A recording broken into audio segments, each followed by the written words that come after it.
My name is Amanda, and at 34 years old, I finally achieved my dream of buying a $2 million home after years of hard work and sacrifice. As an executive at a leading tech company, I was beyond excited to show off my beautiful new place at my housewarming party. Family dynamics have always been complicated for me, but I never expected my perfect day would turn into a family showdown that would change everything. Before I tell you what happened next, let me know where you are watching from, and hit that subscribe button if you want more stories about setting boundaries with family. I grew up in a middle-class suburban neighborhood in Connecticut, where life seemed pretty normal until I turned 12. That was when my parents decided to get divorced. The split was messy and created immediate financial strain for our family. My mother Dorothy had always been a stay-at-home mom, and suddenly she was thrust into the workforce with limited skills and 2 daughters to support. My sister Bridget was 3 years older than me, and had always been our mother's favorite. It was never said explicitly, but the signs were obvious to anyone paying attention. Bridget looked more like our mother shared her interests, and had the same outgoing personality that made her the center of attention at family gatherings. I was quieter, more studious, and took after my father in both appearance and temperament. When the divorce happened, those dynamics intensified. My mother leaned heavily on Bridget for emotional support, treating her more like a friend than a daughter. Meanwhile, I threw myself into academics, seeing education as my ticket to independence. While Bridget was dating and partying through high school, I was earning straight A's and applying for every scholarship I could find. The hard work paid off when I received a full scholarship to a prestigious university to study business and computer science. My mother barely acknowledged the achievement, mentioning it only in passing to relatives, while spending hours on the phone discussing Bridget's latest boyfriend drama. I worked throughout college, taking on internships during the summer and part-time jobs during the school year to cover my living expenses. Meanwhile, Bridget dropped out of community college at 21 when she got pregnant with her first child, Zoe. Our mother was surprisingly supportive, converting our childhood home into a space for Bridget and her baby, talking endlessly about how being a grandmother was her greatest joy. I continued pushing forward with my education and career, determined to build something for myself. After graduating with honors, I landed an entry-level position at a growing tech company. The hours were long and the work was challenging, but I thrived in the environment. Over the next 10 years, I climbed the corporate ladder through a combination of technical skill, business acumen, and sheer determination. Each promotion came with more responsibility and better compensation, allowing me to build significant savings for the first time in my life.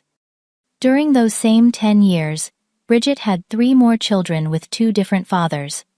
Grace came 2 years after Zoe, then Lily, 3 years later, and finally, Harper just last year. Each new child seemed to coincide with a new financial crisis. And each time my mother would call me with the same refrain: "Your sister needs help, and family has to stick together." The pattern became painfully predictable. Bridget would make impulsive financial decisions, from leasing luxury cars she couldn't afford to moving into apartments beyond her budget. When the consequences inevitably caught up with her, our mother would contact me, explaining why it was my responsibility to bail Bridget out. Over the years, I paid her rent when she faced eviction-covered car repairs, when she needed transportation for the kids, and funded school expenses when she claimed she couldn't afford them. Each time I helped, I told myself it would be the last time. Each time I convinced myself I was doing it for my nieces, not for my sister who refused to learn from her mistakes. And each time my resentment grew a little deeper. 3 years ago, I made a decision that changed everything. I accepted a senior executive position that required relocating to another city, 4 hours away from my family. My mother acted as though I was abandoning them, while Bridget seemed genuinely panicked at the idea that her safety net would no longer be readily accessible. I assured them both I would visit regularly, but privately I welcomed the physical distance as a chance to establish some emotional boundaries as well. The move coincided with a significant salary increase and bonus structure that substantially boosted my net worth. For the first time, I began seriously considering buying a home rather than renting. I had always been careful with money, investing wisely, and living below my means. Now, approaching my mid-30s, I felt ready to put down roots and create the sanctuary I had always dreamed of. My house hunting journey lasted nearly a year. I viewed dozens of properties, but nothing felt quite right until my realtor called about a new listing that had just hit the market. The moment I walked through the front door, I knew this was the one. 5 bedrooms, 4.5 bathrooms, a stunning kitchen with top-of-the-line appliances, a home office with built-in bookshelves and a backyard with a pool and patio, perfect for entertaining. At $2 million, it was at the top of my budget, but I could make it work. The house represented everything I had worked for all these years. Each room, each feature, each carefully designed space was a testament to my journey from that quiet, overlooked child to a successful woman who had built a life on her own terms. When I signed the closing documents, I felt a profound sense of achievement mixed with disbelief. This beautiful home was actually mine. I spent the next month making the space truly my own. I hired painters to transform the walls with a palette of soft blues and greens, invested in comfortable but elegant furniture, and carefully selected artwork that spoke to my aesthetic. Every decision was deliberate, creating an environment that felt both luxurious and welcoming, sophisticated, yet comfortable. Once everything was in place, I decided to host a housewarming party. I wanted to celebrate this milestone with friends and colleagues who had supported me throughout my career. After some consideration, I added my family to the guest list as well. Despite our complicated history, I hoped the occasion might represent a fresh start. Perhaps seeing my success firsthand would help them understand my boundaries going forward. I planned every detail meticulously. I hired a catering company known for their exquisite appetizers and cocktails, arranged for a bartender to serve drinks throughout the evening, and even brought in a florist to create stunning arrangements for each room. The guest list included 50 people, a mix of work associates, friends from various stages of life, and yes, my small family. The day before the party, I received a text from Bridget that sent a small shiver of apprehension down my spine. So excited to see your new place tomorrow. I have big news to share with everyone. Trust me, you will never forget this housewarming. I tried to dismiss my unease as paranoia born from years of difficult interactions. Surely even Bridget wouldn't try to hijack my housewarming party. I focused instead on the final preparations, determined to make the event perfect in every way. This was my moment, my celebration, my home. What could possibly go wrong? The morning of the party dawned bright and clear, perfect weather for an event that would flow between indoor and outdoor spaces. I woke up early, too excited to sleep in despite having been up late finalizing details. Walking through my house in the gentle morning light, I felt a surge of pride and contentment. Every surface gleamed, every room looked magazine-worthy, and the caterers would arrive in just a few hours to set up. I spent the morning arranging last-minute touches, lighting scented candles, adjusting flower arrangements, and testing the carefully curated playlist that would provide background music throughout the evening. By the time the catering team arrived at 3 in the afternoon, everything was ready. The party was scheduled to begin at 6, giving me plenty of time to shower, dress, and prepare myself mentally for hosting. The first guests arrived promptly at 6, a group of colleagues from work, who exclaimed appreciatively as they entered the grand foyer with its soaring ceiling and elegant chandelier. I gave them a quick tour, feeling a flutter of pleasure at their genuine admiration of my new home. "Amanda, this place is absolutely stunning," said Marcus, my department head. "That view from the back patio is worth every penny." "The kitchen is a chef's dream," Rachel added, running her hand along the marble countertop. "I cannot believe you found this place in this market." As more guests arrived, I settled into the role of gracious hostess, accepting housewarming gifts, introducing people who hadn't met before, and ensuring everyone had a drink in hand. The caterers circulated with trays of delicious appetizers, and the atmosphere quickly became festive and relaxed. My father arrived with his new wife Patricia, around 6:30. Our relationship had improved since the divorce, though we would never be especially close. He gave me an awkward hug and presented me with an expensive bottle of champagne. "Quite a place you have here, Amanda," he said, looking around with obvious approval. "You have done very well for yourself." "Thanks, Dad," I replied, feeling a small glow of satisfaction at his acknowledgement. "Let me show you around." As I guided them through the house, pointing out features and sharing my plans for various spaces, I could sense a genuine pride in my father's responses. Patricia, who had always been kind if somewhat distant, complimented my taste and asked thoughtful questions about my design choices. For a brief moment, I allowed myself to enjoy this rare experience of parental approval without complications. The caterers had outdone themselves with an impressive spread. Elegant platters of prosciutto-wrapped asparagus miniature crab cakes with lemon aioli, mushroom arancini, and Thai chicken skewers circulated continuously. The bartender created signature cocktails, named after rooms in the house, a touch my guests particularly enjoyed. The French doors leading to the back patio were open, allowing people to drift between the cool air conditioning inside and the pleasant evening breeze by the illuminated pool. Standing in my living room, watching my guests mingle and enjoy themselves in my beautiful new home, I felt a moment of pure accomplishment. This was what I had worked so hard for all these years, not just the house itself, but the life it represented.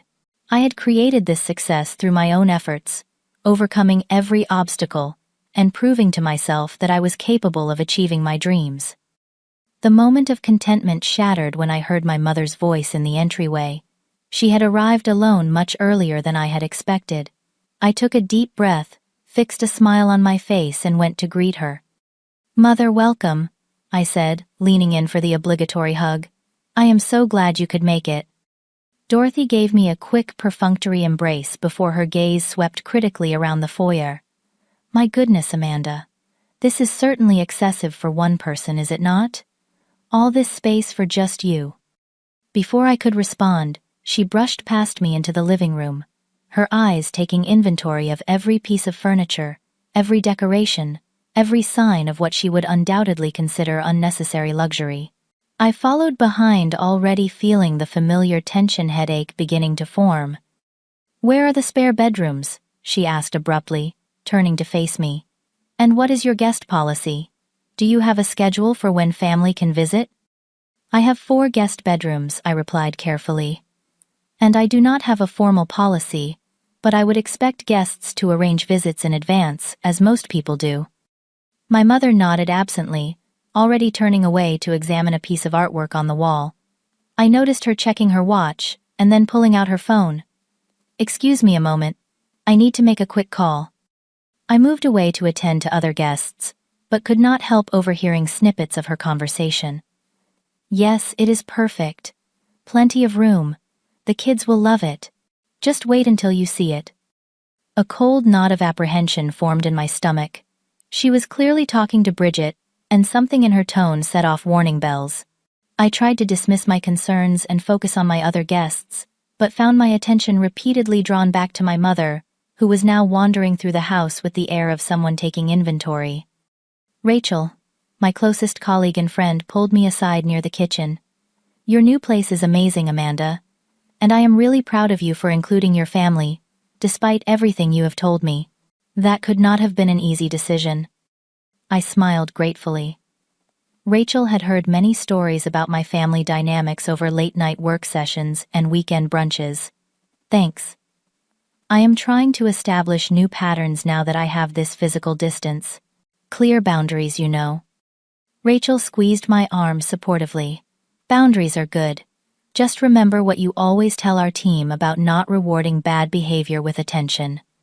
Her words reminded me of previous family gatherings that had ended with me feeling used and unappreciated. The time Bridget had announced at my MBA graduation dinner that she was pregnant with her 3rd child, effectively redirecting all attention from my achievement. Or the Christmas, when my mother had spent the entire meal discussing how I needed to contribute to a fund for Bridget's new car, despite having just paid for emergency dental work for Grace the month before. My troubling thoughts were interrupted when I noticed my mother in one of the upstairs bedrooms. The door left ajar as she rearranged the decorative pillows on the bed and moved a small side table from one wall to another. "Mother, what are you doing?" I asked, trying to keep my voice light despite my growing concern. "This room gets the morning sun, does it not? It would be perfect for the girls. The bed is a queen, which is big enough for Lily and Harper to share for now. We could put a desk under the window for Zoe's schoolwork." "The girls. Mother, are you planning a visit with Bridget and the kids that you have not mentioned to me?" My mother waved her hand dismissively. "You will understand soon enough. Let us rejoin your party. When is Bridget supposed to arrive anyway? She should have been here by now." I felt increasingly uneasy as I escorted my mother back downstairs. Just then my phone vibrated with a text message from Bridget running late. "Save the announcement for when I get there." What announcement? The knot in my stomach tightened further, but I pushed my anxiety aside as best I could. This was my housewarming party, my special day to celebrate a major milestone. I would not allow my family's dynamics to overshadow that. For the next hour, I circulated among my guests, accepting congratulations and sharing anecdotes about the house hunting process and my plans for the property. Yet all the while I found myself distracted watching the door and checking my phone, dreading whatever my sister had planned. Several guests began asking about the rest of my family, having met my father and mother but noticing the absence of my sister. Each time I explained that she was running late, hoping my fixed smile concealed my growing apprehension. Inside, I was torn between family loyalty and the need to protect myself from what experience suggested would be another instance of having my boundaries trampled. As the evening progressed, the atmosphere remained festive, but I found it increasingly difficult to enjoy my own party. Each time the doorbell rang, I felt a spike of anxiety, wondering if this would be the moment when my sister arrived to deliver her mysterious announcement. At precisely 8:15, the front door burst open with dramatic flair. Bridget had arrived, and as always, she made sure her entrance commanded attention. Behind her trailed her 4 daughters, 14-year-old Zoe, 12-year-old Grace, 9-year-old Lily, and 4-year-old Harper. The girls spilled into my foyer with the chaotic energy of children who had been confined in a car too long. "We are here," Bridget announced unnecessarily, her voice carrying through the house and causing heads to turn. "Sorry, we are late. Traffic was absolutely insane." I moved quickly to greet them, noticing that, despite her claims of financial hardship, Bridget carried a designer purse that had to cost at least $1,000.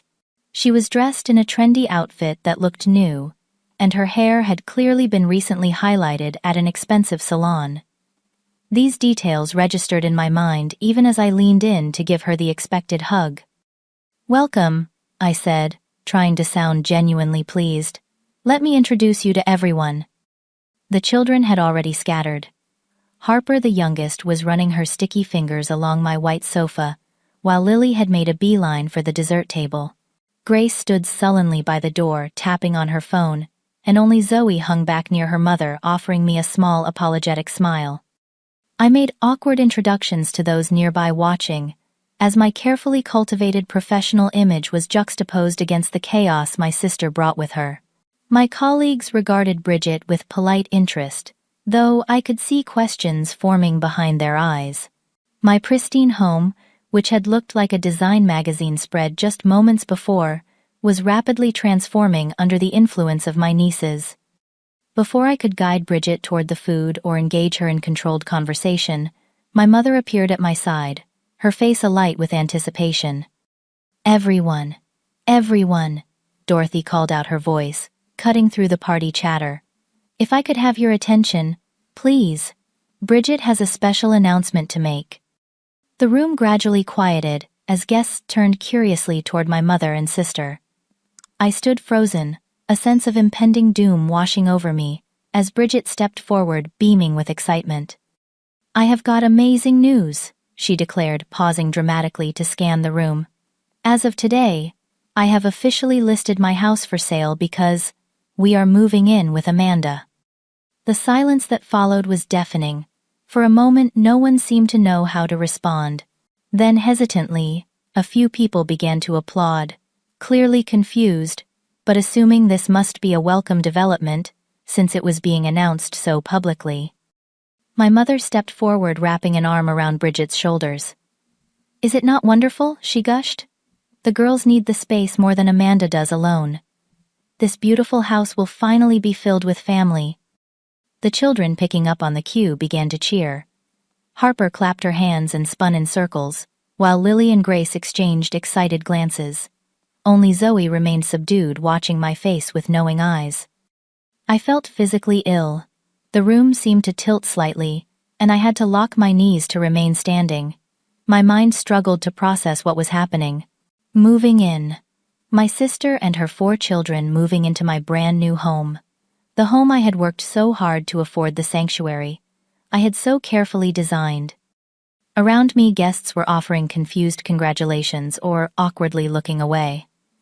My colleague Marcus raised his eyebrows at me questioningly, while Rachel wore an expression of barely concealed outrage on my behalf. Before I could gather my thoughts enough to respond, Bridget continued her announcement. "It is just perfect timing. My lease is up at the end of the month, and Amanda has all these empty rooms going to waste. Plus, the school district here is so much better for the girls." I finally found my voice, though it came out quieter than I intended. "Wait, we have not discussed this." My mother immediately cut me off. "Family does not need to discuss helping each other. That is what family is for. Right, everyone?" More confused murmurs and nods from the guests, who were clearly unsure how to navigate this unexpected turn of events. Bridget was already moving toward the staircase, gesturing for her daughters to follow. "Come on, girls. Let us go pick out your bedrooms. Zoe, you will probably want the one with the window seat. Grace, there is a perfect room with space for your gymnastics trophies." I watched in stunned disbelief as my sister led a parade of guests upstairs to show off rooms she had never even seen before. My mother followed behind, already discussing color schemes and furniture arrangements, as though the decision had been made and agreed upon. Numbly, I followed the group up the stairs, arriving just in time to see Harper peeling stickers from her jacket and applying them to the frame of an expensive piece of artwork in the hallway. "Harper, no!" I exclaimed, moving quickly to intercept her. But the damage was already done. Cartoon character stickers now decorated the custom frame I had chosen just weeks ago. "Sorry," the 4-year-old said without sounding remotely apologetic. "I am making it prettier." In the guest bedroom that I had set up as a secondary office space, Grace was loudly complaining about the boring wall color. "Can we paint it purple, Mom? This beige is so dull." Lily had already opened the closet and was rearranging items I had stored there. "Is there room for my dollhouse? And can we get a dog now that we have a yard? I have always wanted a big dog." Zoe alone stood apart from the activity, leaning against the doorframe with her arms crossed. When our eyes met, she mouthed a silent sorry that only deepened my sense of betrayal. Even she had known about this plan before I did. Downstairs, I could hear guests making excuses to leave early. The festive atmosphere had been irreparably damaged by the unexpected family drama. I should have been downstairs, thanking people for coming, accepting their housewarming gifts, and cementing new friendships. Instead, I was watching helplessly as my home was being mentally subdivided and reassigned without my consent. In what had been designated as my home office, with its custom-built bookshelves and ergonomic workspace, my mother and Bridget were discussing necessary renovations to make the house more family-friendly. "This office can easily be converted to a playroom," my mother was saying. "The bookshelves can hold toys instead of all these workbooks, and we should look into child-proofing the pool area right away." "I was thinking the master bedroom might actually work better for me," Bridget added casually. "Since I need the attached bathroom for getting the girls ready in the morning, Amanda could take one of the other bedrooms." I stood in the doorway, unable to believe what I was hearing. They were not just planning to move in, they were planning to displace me in my own home. The final straw came when I overheard Bridget on her phone in the hallway. "Yes, Tuesday works. 9 in the morning. The address is 725 Oakwood Drive. Yes, that is right, the big house, with the circular driveway. When she hung up, I approached her struggling to maintain my composure. Who was that? Bridget smiled brightly. The movers, I have already scheduled them for Tuesday. I gave notice at my apartment yesterday, so we need to be out by the end of the week. Is that not exciting? The girls can start at their new school next Monday.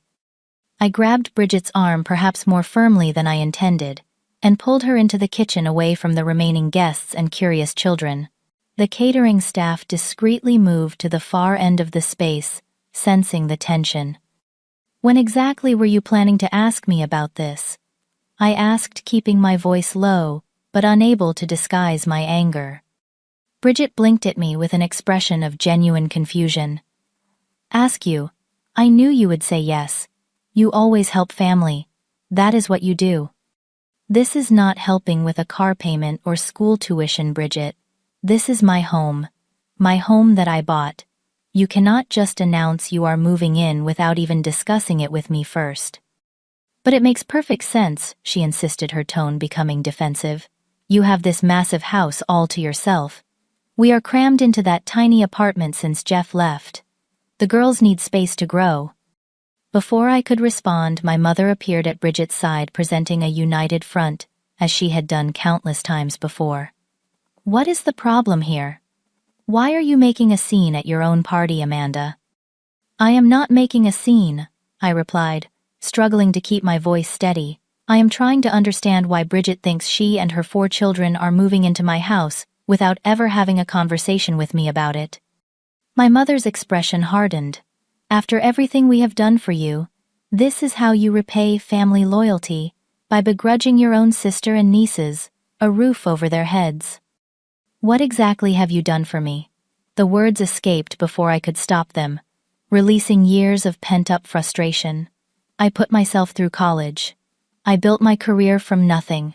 I saved for this house for years. No one handed me anything. We raised you, my mother snapped. We supported your decision to move away for that job. We have always been there for you. Memories flashed through my mind, the pattern of my family, taking advantage of my success year after year. The time Bridget had borrowed money for a security deposit on an apartment, only for me to discover she had used it for a vacation instead. The Christmas when my mother had opened a credit card in my name to buy family gifts that went primarily to Bridget and her children. The countless times my achievements had been minimized, while Bridget's smallest efforts were celebrated. Our heated discussion was interrupted by a crash from the dining room. I rushed in to find Lily with a paintbrush in hand, having knocked over a container of watercolors onto my hardwood floor. She had apparently decided to paint a mural on my dining room wall. Lily, what are you doing? I exclaimed, grabbing paper towels to blot the spill before it could stain. Making it prettier, she replied, echoing her younger sister's earlier words. Mommy said we can decorate our new house however we want. My mother appeared behind me, placing a hand on Lily's shoulder. She is just making it feel like home, Amanda. Children need to express themselves creatively. This is already someone's home, I said through gritted teeth. Mine. Returning to the kitchen, I overheard Bridget on her phone again, this time clearly speaking to the moving company.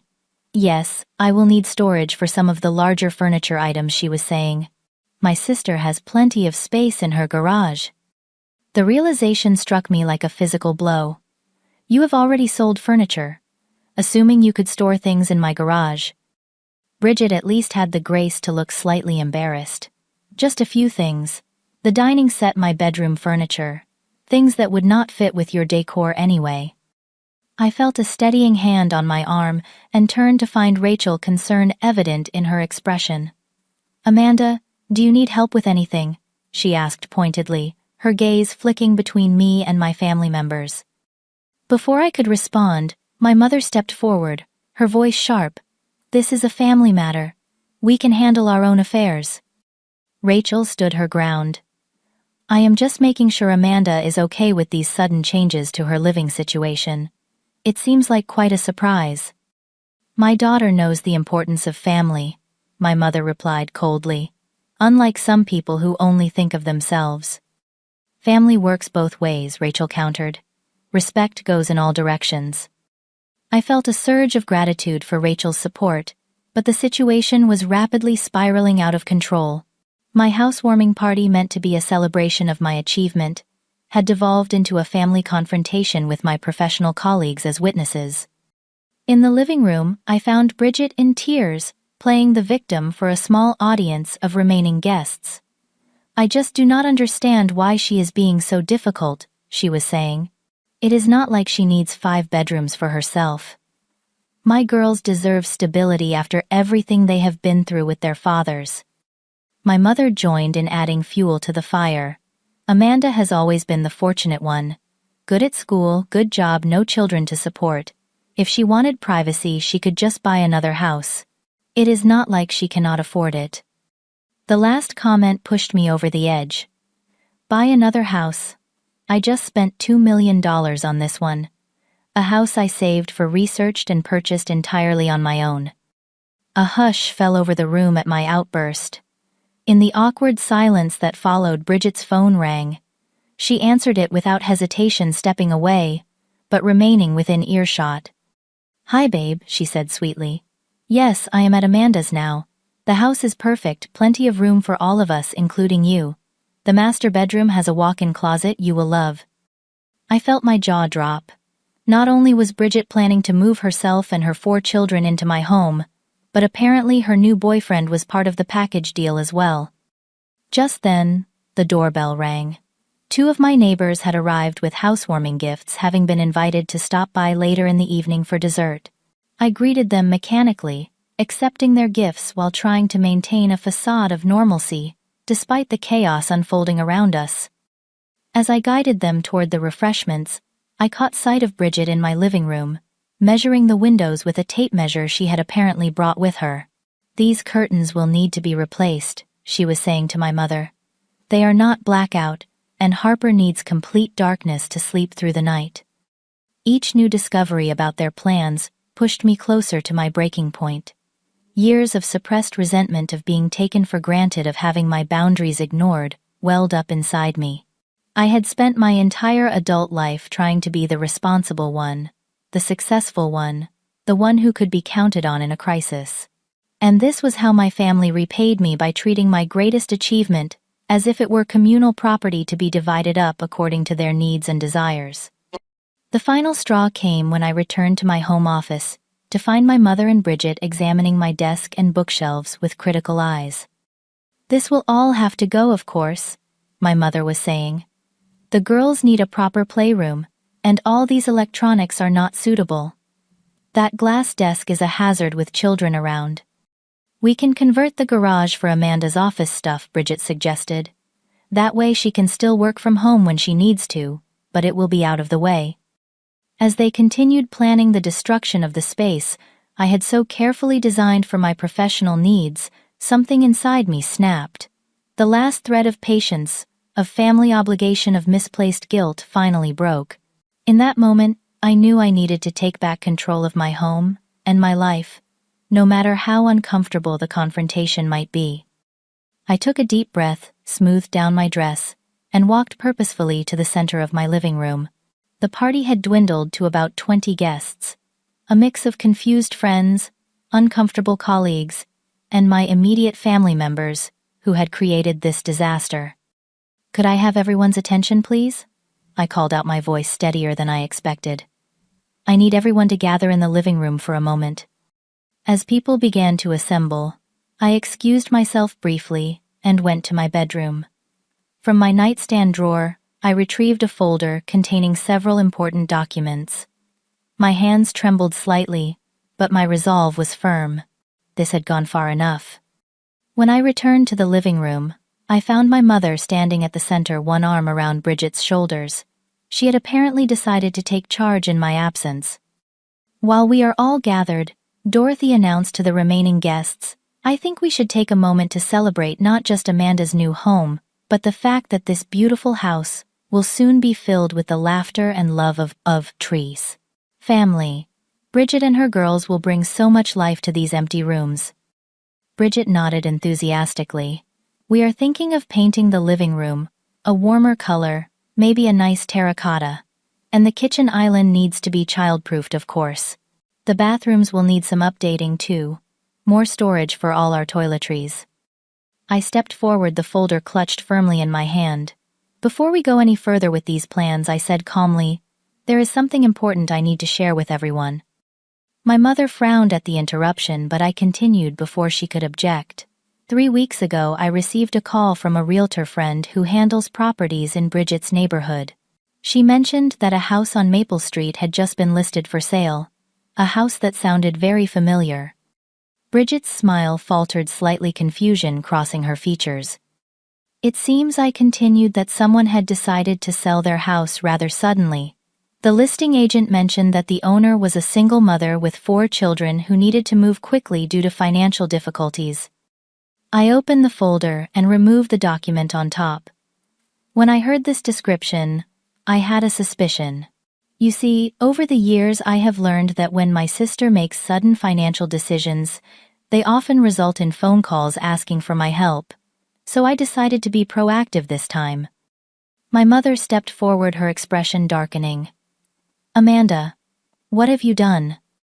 Something I probably should have done years ago, I replied. I set up a meeting with the listing agent through my company's LLC. I made a competitive offer on the house through my business entity. The seller never knew who the buyer was. Bridget's face had gone pale. You cannot buy my house without telling me. Actually, I can. And I did. I held up the document in my hand. The offer was made through Westside Properties LLC. Your realtor told you it was the best offer on the table, so you accepted it. The deal closed 3 days ago. Stunned silence filled the room. My remaining guests exchanged uncomfortable glances, clearly shocked by this unexpected turn of events. My father, who had remained on the periphery of the drama until now, moved closer, his expression unreadable. You paid fair market value, I continued, looking directly at Bridget. I did not take advantage of your situation. In fact, my offer was slightly above asking price to ensure it would be accepted. The money has already been transferred to your account. But why would you do this? Bridget demanded, her voice rising. Were you spying on me? I was protecting myself. I corrected her. And, as it turns out, that was the right decision. You were planning to sell your house and move your entire family into mine without even asking me. You were going to present me with a fait accompli, assuming I would have no choice but to accept. My mother attempted to intervene. This is completely underhanded. You deliberately deceived your sister. No more underhanded than planning to invade my home without my permission, I countered. The difference is that my solution actually helps everyone.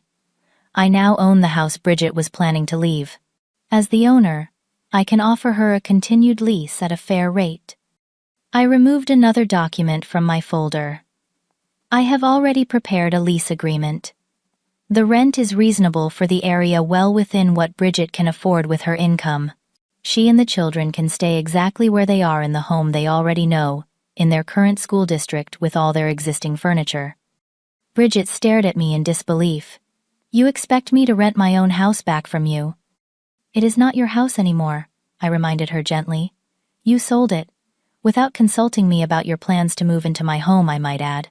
But yes, I am offering you the opportunity to stay there as my tenant. My mother's face had turned an alarming shade of red.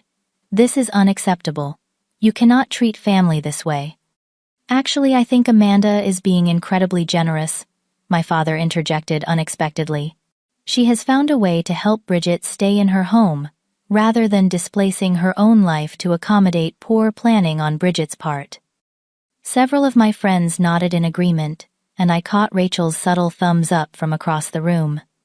The lease terms are straightforward, I continued, refusing to be derailed. Market rate rent with the first 2 months discounted to help with the transition. Standard clauses about maintenance and repairs with me as the landlord, covering major issues as legally required. All perfectly normal and fair. Bridget's expression had shifted from shock to anger. You have been planning this all along. You knew I was in financial trouble, and instead of helping me like a sister, should you took advantage? No, I created a solution that respects everyone's boundaries, I corrected. I am helping you keep your home. I am just not giving up mine in the process. My mother stepped between us, her voice shaking with barely controlled fury. I did not raise you to be so cold and calculating, Amanda. Where is your sense of family loyalty? My loyalty has been demonstrated through years of financial support, I replied steadily. But loyalty should not require me to sacrifice my own home and happiness. There is a difference between helping family and being exploited by them. Bridget began to cry in earnest, now tears streaming down her face as she clutched at our mother's arm. She has trapped me. What am I supposed to do now? You have two perfectly good options, I said calmly. You can continue living in your current house as my tenant with very reasonable terms, or you can use the money from the sale to find another place that suits your needs. What you cannot do is move yourself and your 4 children into my home without my consent. The room had grown uncomfortably quiet. The remaining guests, witnessing a family drama none of them had expected to be part of. Even the children had stopped their activities, sensing the tension. This is ridiculous, my mother declared. Amanda, you need to fix this situation immediately. I met her gaze steadily. I already have. I am helping Bridget keep her home. I am just doing it on my terms, not yours. The silence that followed my declaration was absolute. For several long moments, no one seemed to know what to say. Bridget stood frozen. The lease agreement I had offered, still clutched in her hand, her expression, cycling rapidly between shock, anger, and disbelief. I cannot believe you would do this to your own sister, she finally said, her voice trembling. This is a new low, even for you. Purchasing a property as an investment and offering you favorable rental terms is hardly malicious, I replied. Would you prefer? I had let a stranger buy your house. Someone who might have evicted you immediately, or raised the rent beyond what you could afford. My response only seemed to infuriate her further. You should have just let me move in here. That would have been the decent thing to do as a sister. Without asking me first, without any discussion of boundaries, expenses, or duration, that is not reasonable, Bridget, and you know it. My mother made another attempt to intervene. There must be a way to undo this. Call your lawyer, reverse the sale. The sale is final, I said firmly. The documents have been filed, the money transferred. This is the reality we are now working with. As the implications of the situation began to sink, a curious shift occurred in the room. Several of my friends who had been watching the drama unfold with uncomfortable expressions now seemed quietly supportive of my position. My colleague Marcus gave me a subtle nod of approval, while Rachel had moved to stand symbolically at my side. Most surprising was the reaction of Zoe, Bridget's oldest daughter. She stepped away from her mother and siblings and moved to the center of the room. Mom, she said quietly, maybe we should listen to Aunt Amanda. It would be weird to leave our house anyway. I do not want to change schools again. Bridget turned to her daughter with an expression of betrayal. Zoe, whose side are you on? There should not be sides, Zoe replied, with a maturity beyond her 14 years. Aunt Amanda is offering to let us stay in our house. Is that not what matters? A few of the remaining guests began to discreetly gather their belongings, clearly feeling they had witnessed more family drama than they had bargained for. I made no move to stop them, understanding their discomfort. The situation became even more complicated when the front door opened and a man in his early 30s walked in without knocking. Hey babe, sorry I am late, he called to Bridget. Traffic was insane.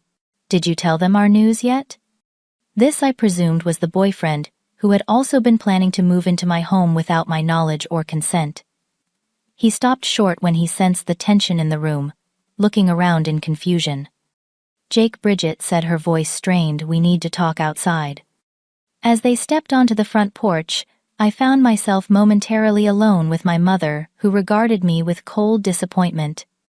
I always knew you were selfish, Amanda, but I never imagined you would stoop this low to prove a point. This is not about proving a point, I replied wearily. This is about setting healthy boundaries after years of having mine ignored. I want to help Bridget. I truly do. But I will not be ambushed in my own home and expected to upend my life without even being consulted. My father approached, having overheard our exchange. Dorothy, the girl has a point. Bridget should have discussed this with Amanda before making plans. Of course you would take her side, my mother snapped. You always encouraged her independence to the point of selfishness.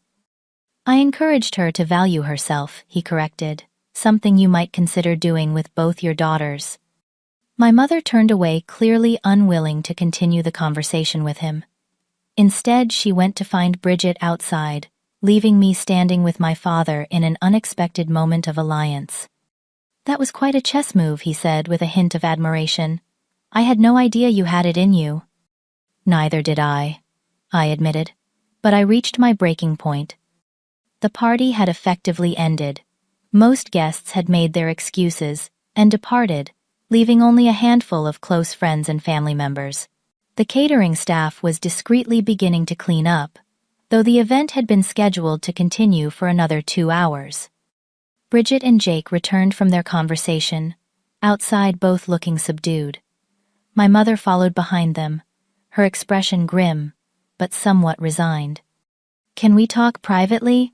Bridget asked, gesturing toward the kitchen. Just you and me.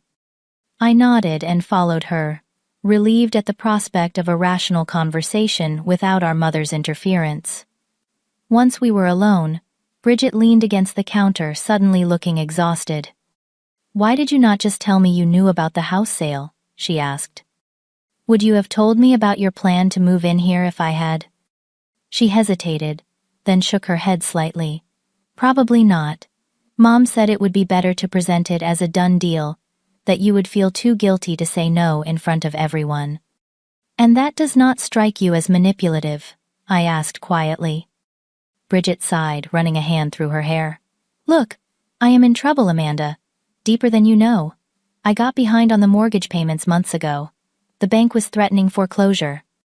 Why did you not come to me then, before things got so desperate? Because you always make me feel like a failure, she admitted. You have your perfect life, your perfect career, and now your perfect house. Do you know how hard it is to always be the screw-up sister?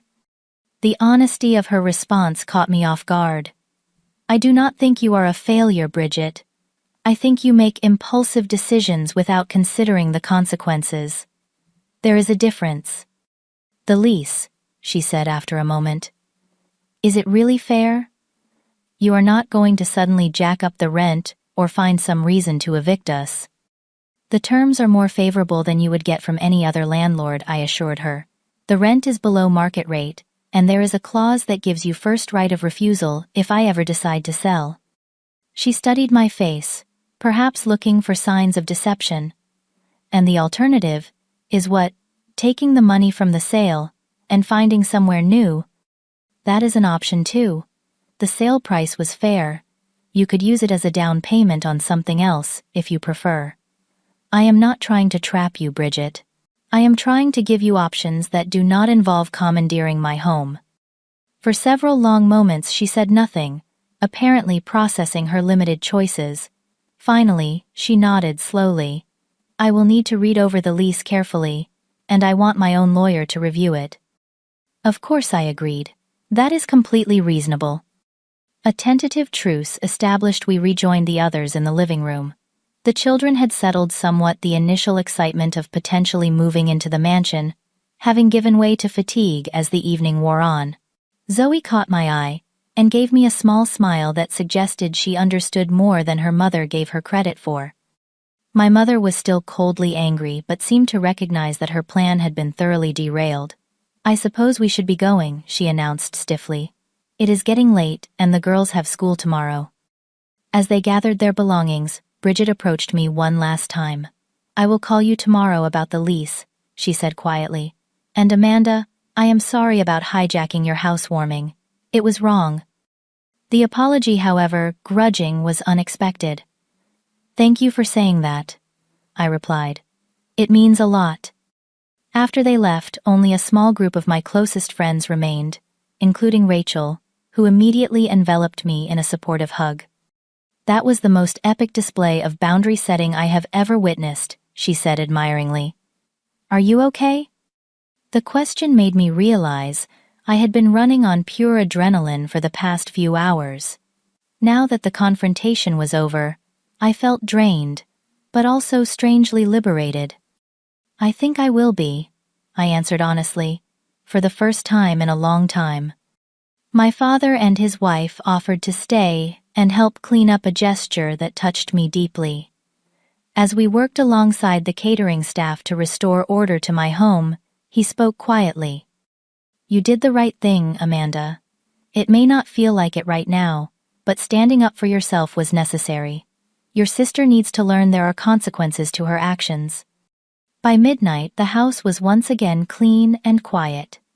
My remaining friends helped carry the last of the gift bags to my bedroom before saying their goodbyes. Rachel was the last to leave, giving me one final hug at the door. "Your home is beautiful," she said, "and it is yours. Never forget that you earned this." After locking the door behind her, I stood alone in my entryway, emotions washing over me in waves, relief that I had stood my ground, guilt that it had come to such a confrontation, sadness that my family relationships were so complicated. But beneath it all, a profound sense that something fundamental had changed tonight. For the first time in my adult life, I had set a boundary with my family and held firm when they tried to cross it. I walked slowly through the quiet rooms of my home, turning off lights and straightening cushions that had been displaced during the party. In each space I could still hear echoes of Bridget and my mother planning how they would transform it, as if my preferences and needs were irrelevant. But now those plans would never materialize. This home remained mine, a sanctuary I had created for myself. As I prepared for bed, physically and emotionally exhausted from the day's events, I felt no triumph, no sense of having won against my sister. Instead, I experienced something quieter but more profound, the peace that comes from finally standing up for yourself after a lifetime of accommodation. 1 month after the disastrous housewarming party, I sat on my back patio watching the sunset reflect on the pool's surface. So much had changed in those 4 weeks, both in my circumstances and in my understanding of family dynamics. Bridget had ultimately accepted the lease agreement after having her lawyer review it. She and the girls remained in their home now, technically my investment property.